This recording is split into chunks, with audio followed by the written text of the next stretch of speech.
16వ number వాడికి చేసిన ఉయ్యరి మనోహర్ రెడ్డి గారి కొడుకు, అదేవిధంగా మన ఆమెర్ అబ్దుల్లా 11 ఇన్ఛార్జ్ అయినటువంటి అదే ఎల్లప్ప 15 నంబర్ వాడు ఆయన ఆధ్వర్యంలో ప్రచారం జరగడం జరుగుతుంది.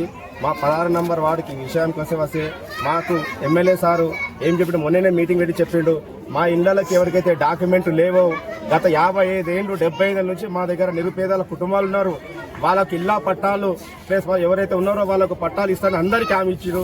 మున్సిపల్ కమిషనర్ ఆధ్వర్యంలో ఎమ్మెల్యే గారి ఆధ్వర్యంలో ఇక్కడ ఉండి అందరికీ పట్టాలు పాతతాండలో ఇస్తారని హామీ ఇచ్చిండు. అదేవిధంగా మా దగ్గర వార్డుల సమస్యలు కూడా బాగున్నాయి. గత 10 ఏళ్లలో ఏమి చేయలేరు, జంగిలీ పాలన చేసిండ్రు తప్ప ఏమి చేయలేరు. మా ఎమ్మెల్యే గారు కూడా అదే అన్నారు, ఈ 2 ఏళ్లలో ఏమేమి అభివృద్ధి చేసిండ్రో అందరు మీరే పోవాలి ప్రజలకు, ఎందుకంటే ఓటు అడిగే హక్కు కాంగ్రెస్కి ఉంది, టీఆర్ఎస్కి మాత్రం నైతికంగా లేదు అని చెప్పాను. ఎందుకంటే రేషన్ కార్డు ఇచ్చింది కాంగ్రెస్ ప్రభుత్వమే, పిల్లల్ని కూడా చేర్పించింది కాంగ్రెస్ ప్రభుత్వమే. అదేవిధంగా గృహజ్యోతి కరెంటు, ఉచిత బస్సు, మళ్ళీ గ్యాసు, ఇవన్నీ అదే మళ్ళీ 2 లక్షల రూపాయల రుణమాఫీ కూడా చేయడం జరిగింది. ఎందుకంటే సన్న బియ్యం ఇస్తుంది.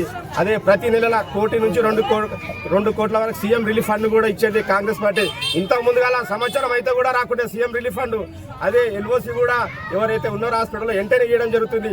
ఇది మన మనోహర్ రెడ్డి గారికే దక్కుతుందని కోరుకుంటున్నా. ప్రజలు కూడా అందరూ కాంగ్రెస్ అభివృద్ధికి ఓటేయాలి, మన వార్డు కూడా గెలిపిస్తే కూడా ఎమ్మెల్యే సార్కి గిఫ్ట్ ఇవ్వాలని కోరుకుంటున్నా. జై కాంగ్రెస్.